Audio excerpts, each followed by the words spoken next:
Hello everyone, this is Ankita Gowde. I work as Technical Manager at Speak Concare Private Limited. I'm recording this video specially for those who wanted to record the webinar but couldn't manage to do that because there were issues regarding network and like.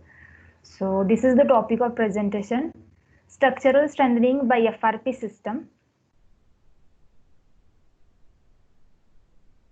Before going to the topic, I want to introduce our organization shortly.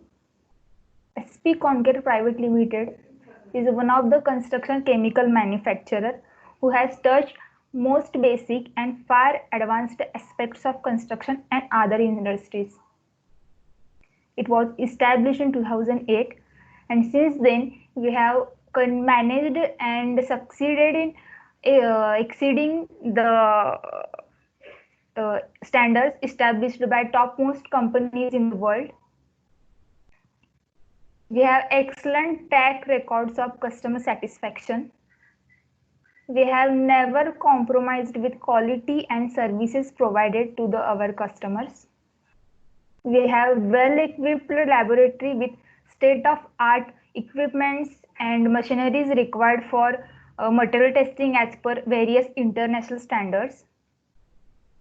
We have substantial records of creating innovative products by listening to the client's needs. Now, what is strengthening? Structural strengthening is the process of upgrading structures to improve performance under existing loads or to increase the strength of structural members to carry additional loads. Now, for the first part, we state that structural strengthening is the process of upgrading structures. Now, upgradings that we get from FRP strengthening or any kind of strengthening are flexural capacity, shear capacity, axial load bearing capacity of column, beam, and seismic resistance.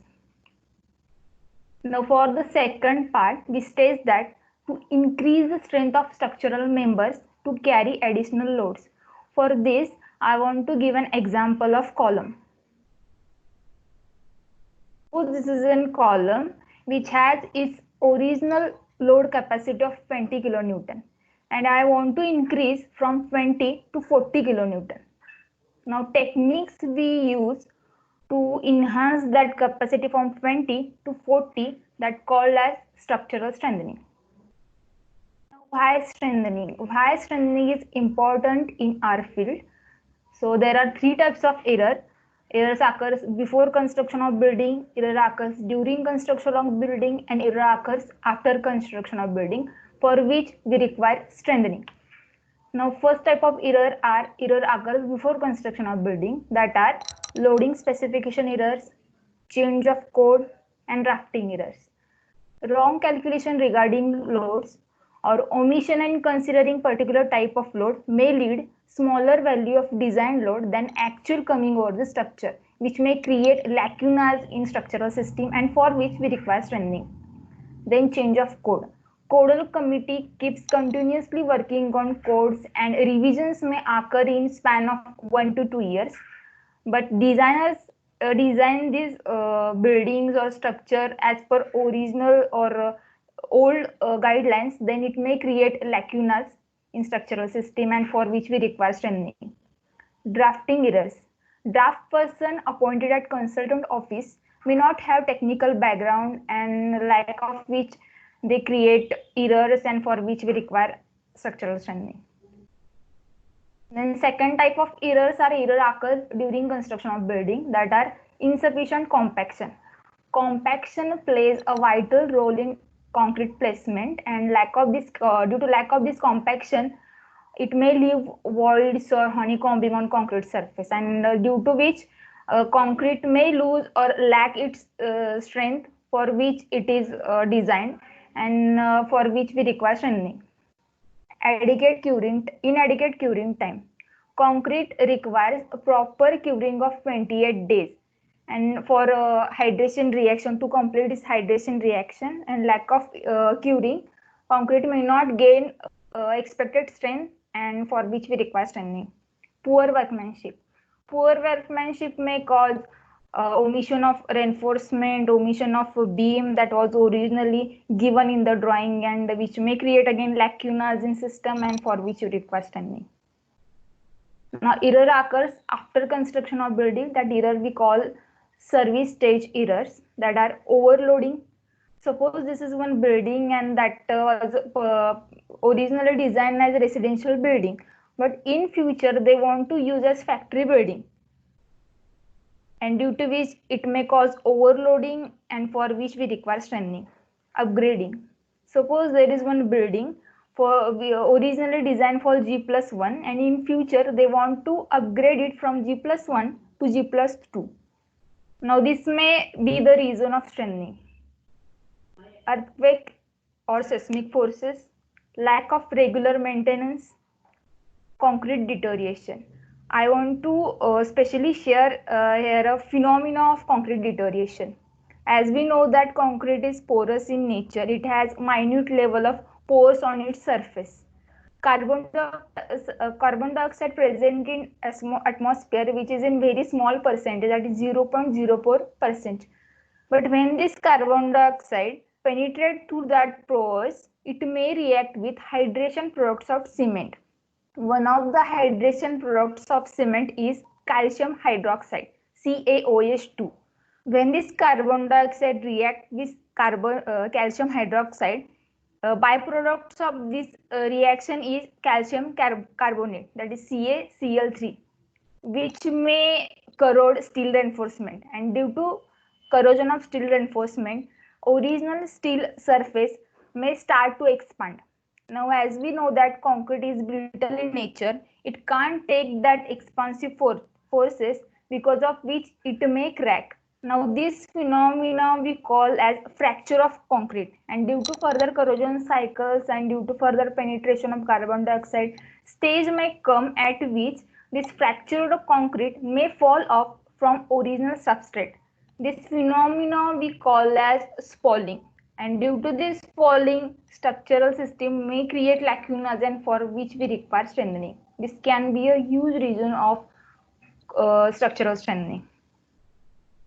Then what are some conventional strengthening techniques that we use day by day? First one is steel plate bonding. In steel plate bonding, what we do, we pre-cut the steel plates as per design and geometrical configuration of member on which we are going to apply that steel plates, and attach them by using drilling and bolting. It has its own disadvantages, like it causes bulky setup, it is labor and time intensive, they are difficult to align and install, as that steel plates have a thickness of 6 to 8 mm, which are heavy in nature, and they are difficult to align and install.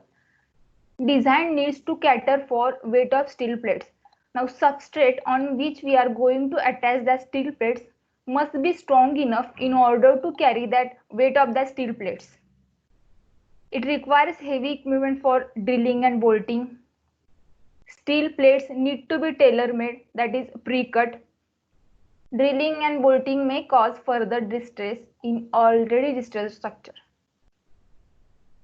Then second one is RCC jacketing.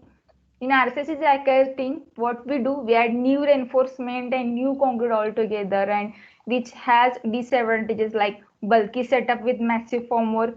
It is labor and time intensive, fairly destructive, as we need to rebar and carry out chemical anchoring for adding new reinforcement, which is fairly destructive. Modes of elasticity of new concrete and old concrete is different altogether, and which cause improper bond between new and existing concrete. Lack of compatibility between old and new concrete. It creates offset of 50 to 150 mm from all the sides of concrete, which may not be aesthetically acceptable. External post tensioning. In external post tensioning, what we do, we add new pre-stressing reinforcement by using deviator blocks and special pre-stressing equipment, which is labor and time intensive, requires special equipment for pre-stressing. It requires skilled labor to carry out this specialized job, requires easy access to work area, It is fairly destructive. Uneven surface finish, as we can see in the pictures given on right hand sides.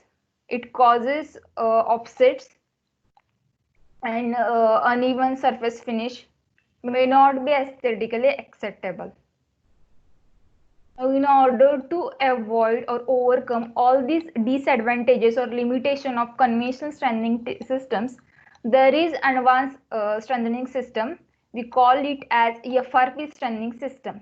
And FRP stands for fiber reinforced polymer, in which fibers act as reinforcement and polymer act as matrix in order to hold that fibers.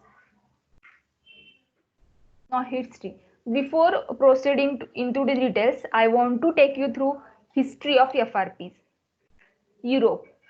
In Europe, there was a work of flexural strengthening of bridge, and they wanted to carry out strengthening of that bridge.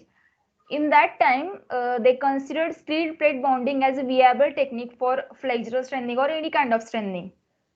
As we know that steel plate may corrode in due course of time and may detach from concrete surface, they wanted an alternative solution to that steel plate bonding, and researchers there looked up at FRP as an alternative strengthening technique, and they carried out researches and various experiments on that particular case, and after successful application they started using it more oftenly since 1980. In Germany, first experimental work on FRP was carried out in 1978. In Japan, first FRP work carried out in form of confinement of RCC columns in 1980. Researchers back in US was interested in this FRP since 1930 and then started work and experimental researches on FRP since 1930 itself.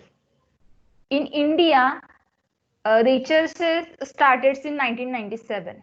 Although these researches and this experimental work is there, actual work on FRP was started in 1990 due to initiation of National Science Foundation, we call it as NSF, and Federal Highway Administration, we call it as FHWA. FRP application systems. Now there are two types of system by which we can apply FRP on concrete substrate. First one is pre-cured. Pre-cured are synonymous to precast concrete. Pre-cured systems comes in a form of laminate strips. They are factory made in a standardized laboratory conditions. And second one is wet layup. Wet layup is synonymous to cast in situ concrete. They are installed on site by using resins and fibers. You can see in the right hand side bottom picture, which is of wet layup, and top one is of pre-cured. Now fiber. Now what are the type of fiber we can use in FRPs? First one is carbon fiber. It is produced by heating organic precursor materials containing substantial amount of carbon. Now below given are the properties of carbon fiber. Tensile strength. It has tensile strength of 3850 MPa, tensile modulus of 235 GPa, density of 1.65 grams per centimeter cube, and we get this property at the cost of thickness only of 0.354 mm. We can compare the thickness and properties of steel to the FRPs. Second type of fiber is aramid fiber. It is chain of aromatic polyamide molecules. It has properties of tensile strength 3097 MPa, tensile modulus 108 GPa, density 1.5 grams per centimeter cube, which we get at the cost of only 0.3 mm thickness max. Type of fibers are glass fibers. They are filament drawn from inorganic future of silica based material. It has properties of tensile strength of 3500 MPa, tensile modulus of 70 GPa, and density of 2.7 grams per centimeter cube, which we get at the cost of only 0.348 mm thickness, which will not cause any offset or any aesthetically impairment as they cause in case of steel plate bonding or jacketing.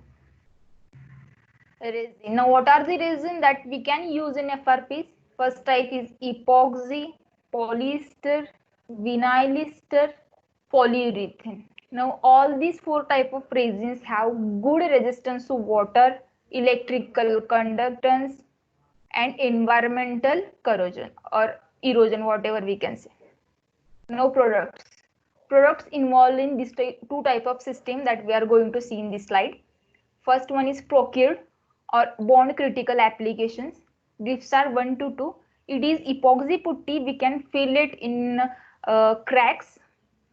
Second one is Dripstar 155. It is epoxy based two component low viscosity epoxy grout. When there are fine cracks or hairline cracks on concrete substrate that we cannot fill by mere putty, we can inject them by using Dripstar 155. Durocon 49. It is thixotrophic mortar which we use for filling honeycombings and pothole on concrete surface. Dripstar primer. Dripstar primer we use for priming. Priming is very important in FRP application, as we know that concrete is porous in nature. In order to fill that porosity and in order to save coverage of furtherly applied layers, we need to prime concrete surface, and for that priming we use Dripstar primer. Dripstar laminate adhesive. It is a structural based adhesive we use for attaching laminate plates or strips on a slab bottom or beam bottom for flexible strengthening.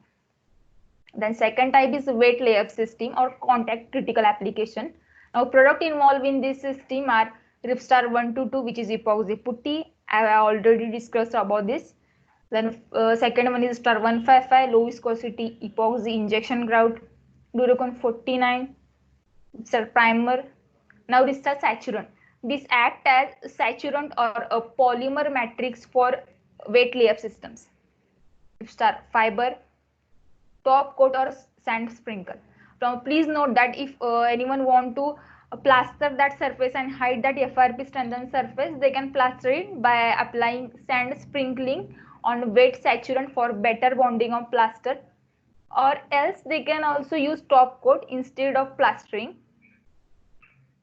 Things to check before going to FRP, we need to check these two property of concrete substrate. First one is pull-off strength of substrate.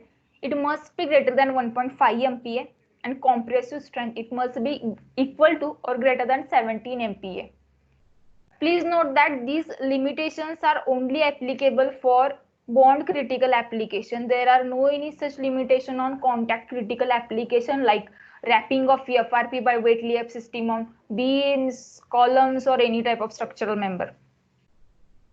No application procedure. How we can apply FRPs on concrete or any structure? Here are the procedures. First one is surface preparation. We need to remove all the finishes like plaster and painting on concrete surface in order to expose bare concrete.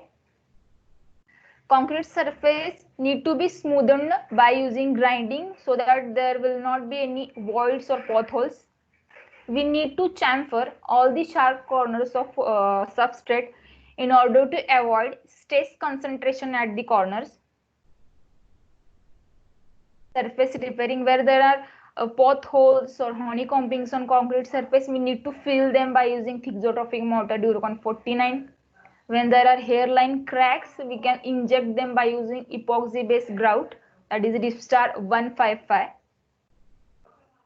Metal preparation, it involves cutting of fiber sheets according to geometrical configuration of member on which we are going to apply that FRPs. Second one is mixing of resin.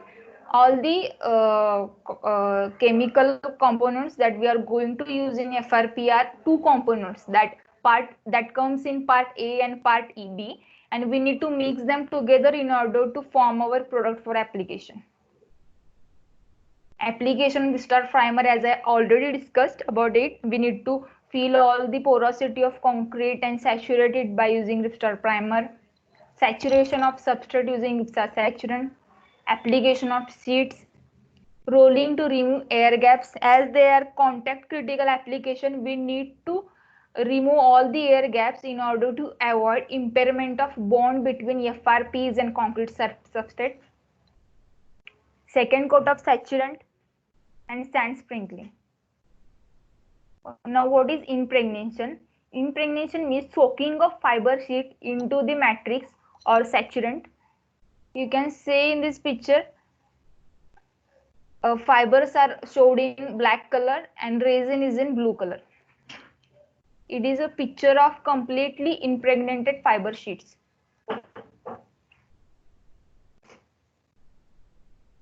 Now this is the view of after strengthening, how it is look after strengthening. Protective coatings. Now if anyone want to avoid plastering, they can go for protective coatings. There are 4 types of protective coating we can use. First one is epoxy coating, Smart Seal 1, 2, 3, 4, polyurethane coating, Splandex 3 to 5, acrylic coating, Smart Seal 450. This is our innovative product. We have innovated it in our own laboratories. We call it as anti-carbonation coating. Intumescent coating, when your FRP applied area is located in fire prone areas, you can just apply your FRPs by using intumescent coating in order to avoid or control smoke spread and flame spread. Now these are the advantages that we get by using FRP systems. High strength to weight ratio. They are easy to install and non-destructive, as there is no any drilling, bolting and rebarring is there. Low labor and less downtime. Does not require any heavy or special equipment like we require in case of steel plate bonding or jacketing. Can be used in space congested areas. They are flexible and they are easy to adapt to various shapes. There is no any upsetting from original alignment like we see in jacketing, like 150 mm to 75 mm on all 4 sides. It is durable, non-corrosive and able to resist corrosion as there is no any involvement of metal parts. It requires no any maintenance. Now areas of application. This is the areas on where we can use FRPs for strengthening. First one is beam, slab, column, walls, shear or masonry walls, any type of walls, joints or connection for seismic strengthening, chimneys, domes, tunnels, pipes, silos, timber. We can use it on steel as well for cast iron, steel trusses, walls. Now confinement. What is the mechanism of action of FRPs when we apply it on a concrete surface or any type of structural member? I want to give an example of column here. When load coming off on column is more than its capacity, concrete of that column start deviating in lateral direction. Now when we apply FRP on its periphery, this lateral deviation is avoided by confinement action of FRPs in exactly opposite direction of deviation. This is the mechanism of action of FRP. These are the enhancements that we get by using FRP strengthening. Flexural capacity of flexural elements, shear capacity of beam, column and walls, vertical load bearing capacity of columns, ductility under cyclic loading, we call it as fatigue, seismic resistance, corrosion and crack propagation. Now strengthening configuration. These are the configuration of various type of design needs. First one is flexural strengthening. For flexural strengthening, we can just attach longitudinal laminate strips in longitudinal direction or FRP sheets. U-shaped wrapping. For shear strengthening, we mostly use U-shaped wrap either in a form of strips or longitudinal wrap or 45-degree wrap. 45-degree wraps are considered as most essential for shear strengthening. Now need of shear anchor. Why we require shear anchor? When aspect ratio of beam or column is more than 2, the fiber sheets applied on surface may slip off from the substrate. In order to avoid this slipment, we need to anchor them properly, and for that we require shear anchor. Please note that shear anchor we use in FRP system are made up from resins and fibers only. There is no any metal shear anchors or mechanical shear anchors. Now special cases. What are these special cases from in which FRP is applicable? First one is fire resistant. If your FRP applied area is located in fire prone areas, you can just apply Intim set coating over it. Underwater application, there is no any problem in applying FRP in underwater conditions. Only a precaution should be taken care of is we need to expose that FRP only after curing of uh, resins, that is 7 days curing is there. After 7 days curing, you can expose that FRP applied area to water. Environmental effect, there is no any environmental effect on FRP as there is no any involvement of metal part. Now, how SPC executes strengthening inquiry? When client or any customer come to us by taking this inquiry, we first ask them for basic data for assessment. First one is purpose of strengthening, original grade of concrete, drawing details, reinforcement details, type of building, whether it is residential, commercial or other, number of floors, age of building till date, photograph of structural members, loadings if available, NDT reports. NDT reports are mandatory one. It must involve compressive strength of concrete. Original is different. We need to find out existing strength of compressive strength of concrete, which may lower than that of original because of deterioration and environmental effects. Then step 2, we find out existing load capacity by reverse engineering by using formula given in the screen. PU is existing axial compressive strength of member, FCK is compressive strength of concrete, FY is specified yield strength of steel, ASC is total area of longitudinal reinforcement, AC is cross sectional area of concrete in compression member. Then third, we find out basic strength of member. Please note that whatever member we are going to strengthen must satisfy this equation given on the screen. Existing capacity of column should be greater than 1.1 times of dead load, that is new dead load coming over the structure, plus 0.75 times of live load. If your member or whatever member it is, beam or column, which not satisfies this equation, we cannot go for FRP. Step 4. In step 4, we select type of fiber. It may be glass fiber, it may be carbon fiber, depend on need. This designing process is based on trial and error. First we select type of fiber, then we calculate capacity of column after strengthening. If this capacity matches with whatever coming over the structure, then we confirms that selected type of fiber. If not, if this equation is not satisfied by that particular type of selected fiber, then we again carried out second trial by selecting new type of fiber. By selecting type of fiber, we calculate confining pressure given by that particular type of fiber for geometry of selected member. F1 is maximum confining pressure due to jacket in MPa. F-CC is compressive strength of confined concrete in MPa. F-C is specified compressive strength of concrete in MPa. And K is efficiency factor of FRP reinforcement, which is based on geometry of cross section. Then step 6. By using this confining pressure given by particular type of fiber which we have selected in step 4, we calculate strength given by that selected fiber after strengthening.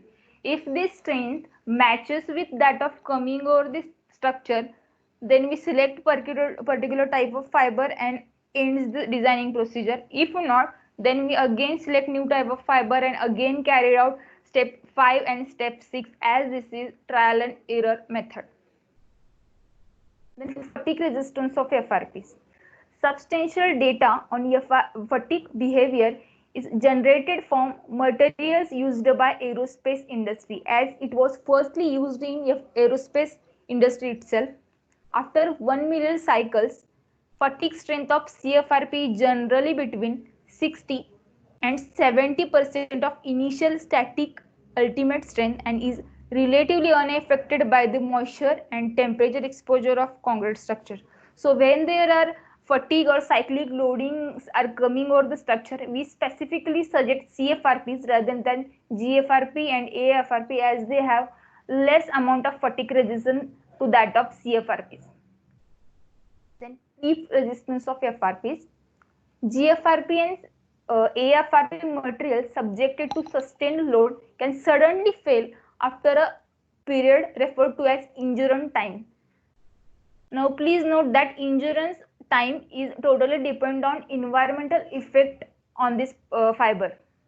Sustained stress in FRP should be kept below creep rupture stress limit.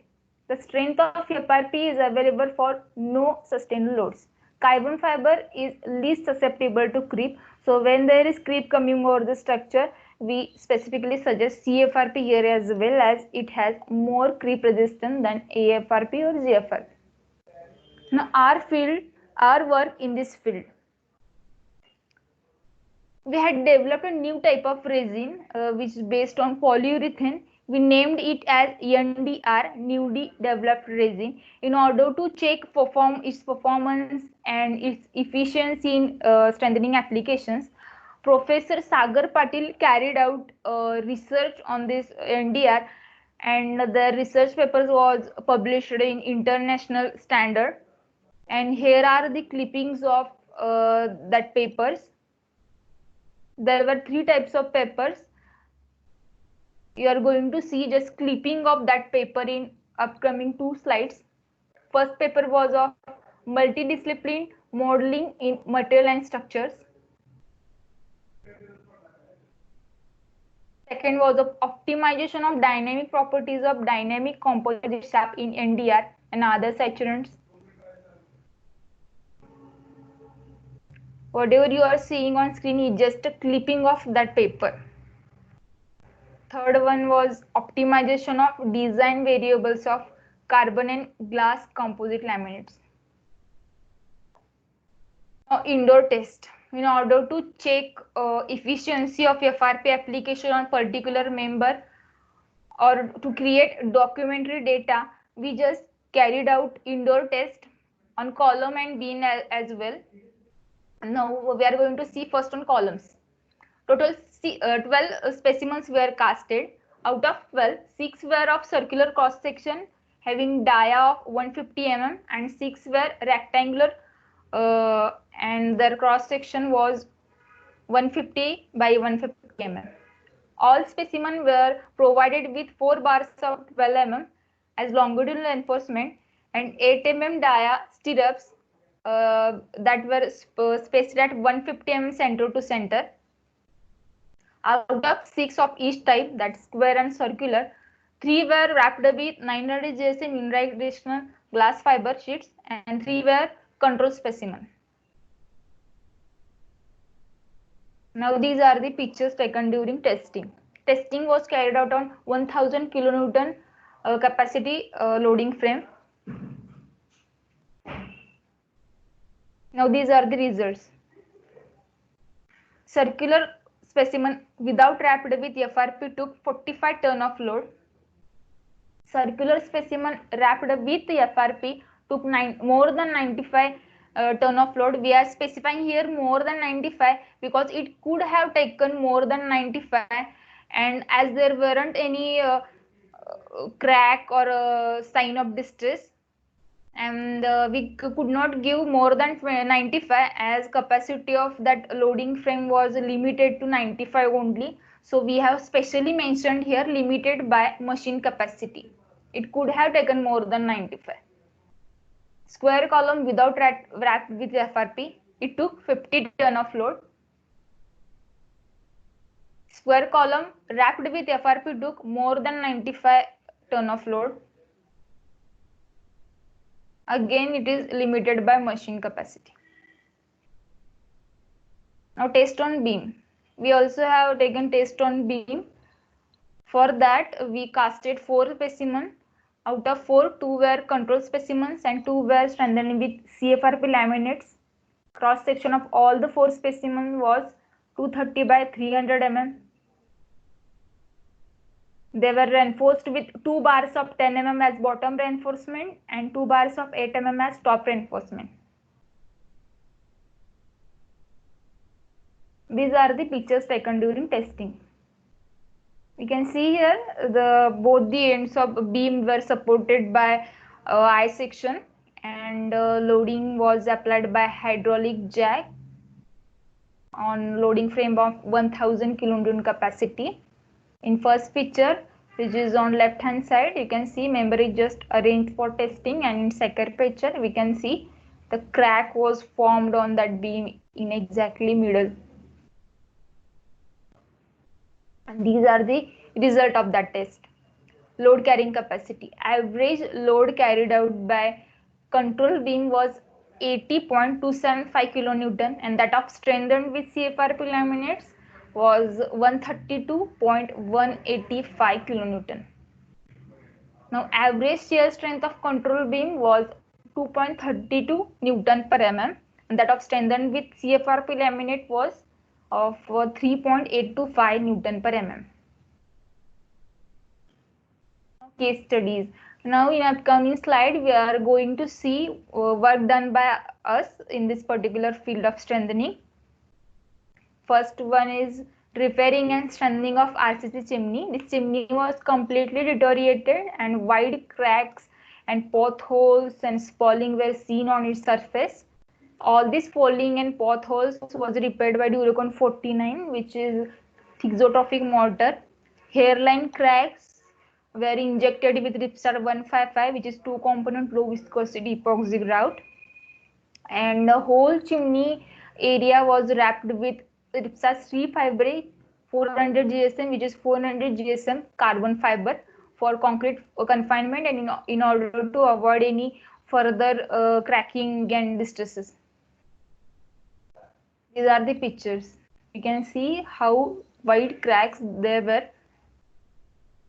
On the right hand side, you can see the scaffolding were applied for strengthening, and these are the pictures after strengthening. Whatever you are seeing on the screen, that the strips of red and white alternative strips, that was our PU base coat, Spandex 325. It is protective coat. If anyone don't want to go for a plaster, they can just apply a protective coating like Spandex 325 or acrylic based coating or any cementitious coating like. Strengthening of beam and column to increase aging capacity. It was institutional building, and columns and beams there were strengthened for increasing its aging capacity. Columns were wrapped with Ripstar G Fibre 900 GSM, and beams were strengthened with Ripstar Laminate 1000. Strengthening work was carried out in 2019. These are the pictures. You can see on left hand side, column is wrapped with 900 GSM glass fiber, and on right hand side you can see the laminate is applied on beam bottom. Third case study is of strengthening was carried out to rectify defect caused by omission of steel bars. It was commercial complex, and in RCC flat slab of which steel bar of 12 mm dia were omitted during construction, which is example of faulty workmanship. And in order to rectify this defect, we just applied 100 mm width carbon fiber strips over the slab bottom. These are the pictures. On top picture, you can see surface was just prepared for fiber wrapping, and bottom one is after actual application of fiber strips. Now, fourth case study is of structural strengthening due to faulty RCC design. Structural steel was less than half of its actual requirement, and application of Reefstar laminate 50 by 1.4 on beam bottom was carried out in order to rectify that defect. I section were applied for shear strengthening as there was huge difference in actual and required strength. And these are the pictures. You can see I section were applied on beam bottom in order to give effect of shear, and laminate applied on beam bottom. What is load test? If anyone want to cross check whether strength is increased by FRPs or not, whether it is a required one or not, then they can just go for load test by using sandbags. Such type of test was carried out on one of our sites. In order to cross-check strength achieved by beam after strengthening, load testing was carried out. Loading was applied on beam by using sandbags to match magnitudes of floor finish load, live load, and even safety factor load. 3 deflectometers were attached to mid of beam soffit in order to detect deflection at every required time interval. After monitoring of results for 24 hours, it was concluded that strengthening carried out was strong enough in order to sustain loading for which it is actually designed. You can see here 3 deflectometers were attached on beam soffit in order to monitor deflection after application of load by using sandbags. You can see person was monitoring the results. These are the pictures when load was being applied on that particular slab area in order to give effect of actual loading. And thank you. As there is no any question and answer session, I am just putting down my mail ID on slide. You can just mail me for your questions and doubts. I will just reply for them. Thank you.